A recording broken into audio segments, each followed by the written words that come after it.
Halo semuanya, selamat datang di Ala Kasus dengan aku, Bielsa. Pernah nggak sih kalian tuh kepikiran, anggota DPR atau parlemen itu sebenarnya kerja buat siapa sih? Buat rakyat? Atau mungkin buat kepentingan partainya aja? Nah, ini tuh pertanyaan yang menurutku klasik banget yang sering kita denger lah ya di negara manapun gitu ya, termasuk di Indonesia sendiri. Kita tuh kadang-kadang sering merasa bahwa suara rakyat itu nggak selalu didengar. Bahkan kadang-kadang keputusan-keputusan dari DPR itu bisa bikin rakyatnya tuh geleng-geleng kepala. Ya kayak sekarang inilah soal gaji yang 50 juta itu lah, tunjangan 50 juta itu. Tapi, apakah ada negara yang anggota DPR atau parlemennya itu benar-benar pro rakyat? Jawabannya sudah pasti ada. Tapi ya tentu saja nggak ada yang sempurna 100% ya. Ya mungkin ya sama kayak negara kita juga kan. Dan politik itu selalu penuh kompromi, lobby, bahkan tarik ulur kepentingan. Tapi ada beberapa negara yang sistem parlemennya dianggap jauh lebih berpihak ke rakyat dibandingkan banyak negara lain. Jadi ojo berpikiran nek DPR itu selalu salah ngono lho rere. Jadi ojo salahno terus ngono. Mesakno disalahno terus ngono kan ya. Tapi ya wis lah ya, nggak usah basa-basi, mari kita bahas.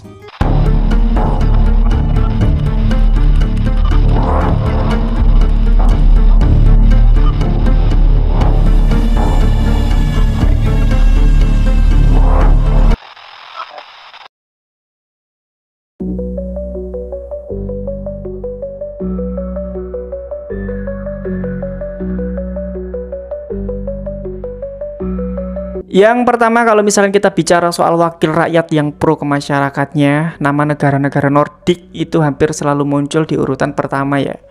Ya mungkin kalau misalkan kalian nggak ngerti negara Nordik itu kayak opo ya kan. Negara Nordik itu ya kayak Swedia, Norwegia, Denmark, Finlandia, dan lain-lain. Dan kenapa mereka selalu di urutan pertama? Jadi negara-negara itu terkenal dengan transparansinya yang sangat tinggi. Jadi data sosial keuangan negara, gaji pejabat, bahkan sampai rapat parlemen itu bisa diakses publik dengan sangat mudah. Jadi ya nggak ada ruang buat pejabat untuk sembunyi-sembunyi dari masyarakatnya. Terus, korupsi di negara-negara tersebut juga terkenal sangat rendah. Bahkan lembaga transparansi internasional menempatkan negara-negara ini di daftar teratas negara paling bersih dari korupsi. Dan lagi ya, kebijakan sosial mereka itu sangat luar biasa. Pendidikan gratis sampai bahkan level universitas, layanan kesehatan universal, bahkan cuti melahirkan tuh bisa sampai setahun. Dan ini mungkin yang disenengnya arek-arek kabeh wong Indonesia ya.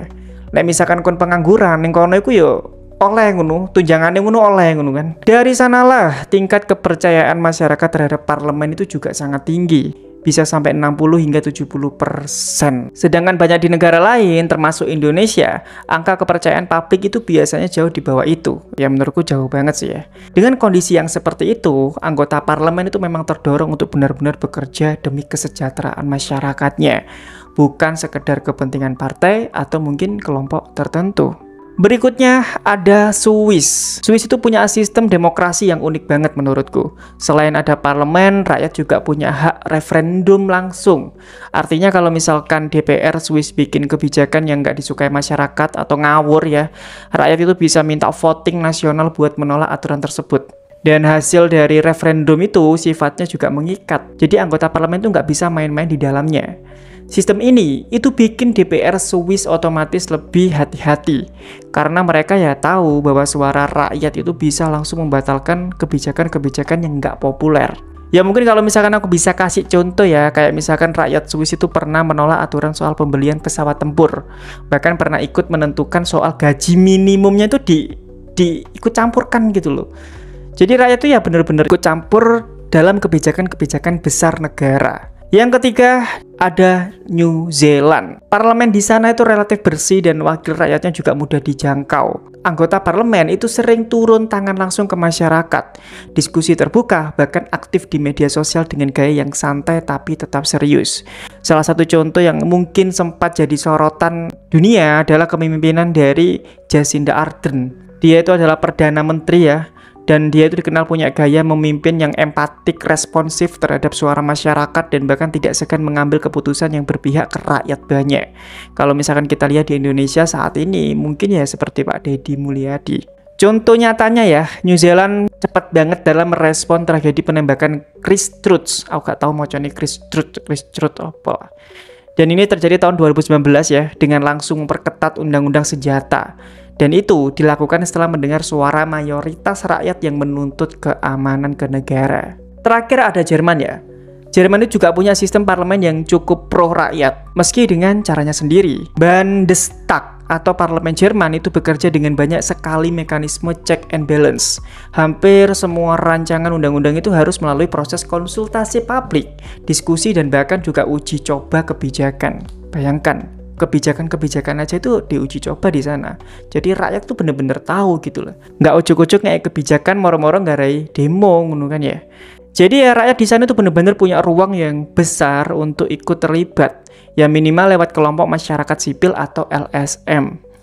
Dan selain itu ya, partai politik di Jerman itu sangat terikat aturan ketat soal pendanaan. Jadi resiko korupsi atau politik uang itu lebih kecil dibanding negara-negara yang pengawasannya cukup lemah. Lalu pertanyaannya adalah, apa kira-kira rahasia mereka kok bisa seperti itu? Dari semua contoh tadi ya, kita tuh bisa menyimpulkan kalau negara-negara dengan DPR atau parlemen yang pro rakyat itu punya 3 ciri utama. Yang pertama adalah transparansi tinggi, jadi rakyat tahu apa yang dilakukan wakilnya, tidak ada proses gelap atau bahkan sembunyi-sembunyi.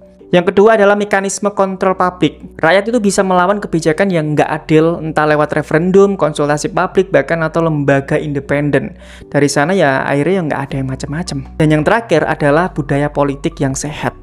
Jadi politisi itu digaji layak, ada aturan ketat, dan kalau misalkan ketahuan korupsi, hukumannya juga sangat keras dan tegas. Budaya integritas itu lebih kuat daripada budaya oportunis. Jadi bagaimana dengan kita Indonesia? Kalau misalkan kita balik ke Indonesia ya, kita tuh sangat menyadari memang masih punya banyak PR gitu. Terutama kepercayaan publik terhadap DPR itu sangat relatif rendah. Isu korupsi yang masih sering muncul dan mekanisme kontrol publik belum sekuat Swiss atau mungkin negara-negara Nordik lainnya. Ya ini menurut opiniku pribadi ya. Tapi bukan berarti kita tuh nggak bisa berubah ya. Kuncinya cuman ada di 2 hal itu. Dorongan rakyat dan juga komitmen politikus itu sendiri. Dan aku hanya bisa percaya sih ya, Pak Prabowo dan juga Mas Gibran sebagai pemimpin tertinggi di negara kita. Aku yakin beliau itu pasti akan melakukan sesuatu untuk memperbaiki itu semua. Dan kita juga sebagai masyarakat awam itu harus memahami itulah. Ya minimal ya karena kita negara besar, kita menyadari itu, yang diperangi juga pasti banyak nemen. Dan ya kalian bisa melihat sendiri kan gimana gemburan-gemburan KPK tentang korupsi saat ini. Penangkapan besar-besaran itu sudah terjadi sekarang. Ya kita sebagai masyarakat yang cerdas, kita semua harus mengawal itu semua. Jadi kita doakan aja yang terbaik untuk bangsa kita. Semoga negara kita bisa bangkit dari era ini ke lebih baik ya. Kalau misalkan rakyat itu makin kritis, makin melek informasi, dan makin berani menuntut transparansi, maka menurutku sih wakil rakyat juga akan terpaksa beradaptasi. Negara-negara yang tadi kita bahas itu bisa jadi cerminan bahwa DPR yang benar-benar pro rakyat itu juga bukan hal mustahil. Asalkan ya sistemnya dibangun dengan transparansi, kontrol, dan juga budaya politik yang sehat. Itu dulu aja sih. Jadi kesimpulannya adalah ada kok negara yang di luar sana DPR atau parlemennya itu relatif lebih pro dengan rakyatnya. Contohnya ya negara-negara Nordik tadi, kayak Swiss dan yang lain-lainnya lah ya. Dan menurutku sih yang harus disadari adalah tidak ada negara manapun yang sempurna sih. Politik itu menurutku dinamis dan kuncinya ada pada hubungan timbal balik antara rakyat dan juga wakilnya. Kalau misalkan rakyat itu aktif mengawasi, kritis, dan juga nggak gampang puas, maka menurutku DPR juga benar-benar terdorong terhadap masyarakat. Ya itu pendapatku ya, kalian boleh punya pendapat sendiri. Maaf kalau misalkan agak belibet atau suaranya kurang gimana, karena memang aku rodok nggak aru ya ngomong rodok terlalu cepat atau gimana ya. Silakan kalian komentar aja. Dan sekali lagi terima kasih buat kalian sudah nonton Kasus, dan jangan lupa kalian subscribe atau tekan tombol loncengnya. Kalau misalkan kalian punya kritik dan saran, kalian boleh banget komentar di bawah. Mau ngomong apa ya terserah lah ya. Dan kita doakan sekali lagi semoga Indonesia kedepannya lebih baik lagi. Kita jangan tolol lah rek ambek berita-berita hoax. Jangan mau dibenturkan dengan berita-berita tolol dengan akun-akun yang nggak jelas itulah. Ya mungkin itu aja. Aku Bilse dan sampai jumpa lagi di Kasus selanjutnya. Bye bye.